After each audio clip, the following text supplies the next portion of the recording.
کہ میرے لیے تو بڑا اچھا عنوان ہوتا کہ سی ایم کالج کل اور آج. جو احساسات جیسے مناظر میں نے دیکھے، جو تعمیراتی کام میں نے دیکھے ہیں، لگتا نہیں کہ یہی وہ وادی ہے جو اختر شیلانی کی ریحانہ کی وادی رہی ہوگی. بہرحال اس احساس کے تحت میں نے جب پوسٹ گریجویٹ شعبہ اردو چھوڑا تھا تو ایک بہت دردناک نظم، فضائی نظم کہی تھی. اس میں کچھ اپنے بہت پیارے شاگردوں کا نام بھی آیا، طویل نظم تھی، ڈاکٹر مشتاق کا بھی اس میں نام. تو یہ فرض مجھ پر اس کالج کا باقی تھا کہ میرا یہاں 4 سال گزرا تھا. تو میں اس احساس سے جب دوچار ہوا کہ سی ایم کالج کل اور آج، تو 6 اشعار ہو گئے ہیں سی ایم کالج کے سلسلے میں، جو موضوع سے ہٹ کر ہے، آج کے موضوع سے ہٹ کر ہے. تو آپ سے اجازت چاہتا ہوں کہ وہ 6 اشعار پیش کروں. علم و دانش کا گہوارہ سی ایم کالج، ردیف ہے سی ایم کالج.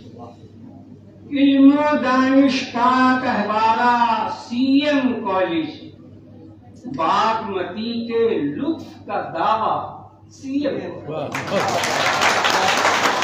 علم و دانش کا گہوارہ سی ایم کالج، باغمتی کے لطف کا دعویٰ سی ایم کالج.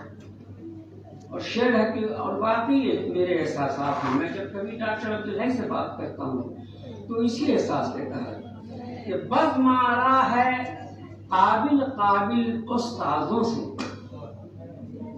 بزم آرا ہے قابل استادوں سے، میر و غالب کا ہی چرچا سی ایم کالج. بزم آرا ہے قابل استادوں سے، میر و غالب کا ہی چرچا سی ایم کالج. اور یہ شعر بھی مبنی پر حقیقت ہے کہ جس کی دولت حسن عمارت بھی گرمان ہے، جس کی دولت حسن عمارت بھی گرمان ہے، علمی عظمت شوکت والا سی ایم کالج. جس کی دولت حسن عمارت بھی گرمان ہے، علمی عظمت شوکت والا سی ایم کالج. اور ایک شعر کی ایک جانب ہے اس کے واقع شاہی مسجد، ایک جانب ہے اس کے واقع شاہی مسجد، بے شبہ تاریخی خطہ سی ایم کالج. بہت متقبل سے میں جب یہاں تھا تو اس وقت تک اسفندیار خان کا کنواں تھا، یہ دریا کے کنارے. تو بے شبہ تاریخی خطہ سی ایم کالج، لطف و کرم کا سرمایہ گر اس کا منظر، لطف و کرم کا سرمایہ گر اس کا منظر، فیض دانش کا ہے ذریعہ سی ایم کالج. فیض دانش کا ہے ذریعہ سی ایم کالج.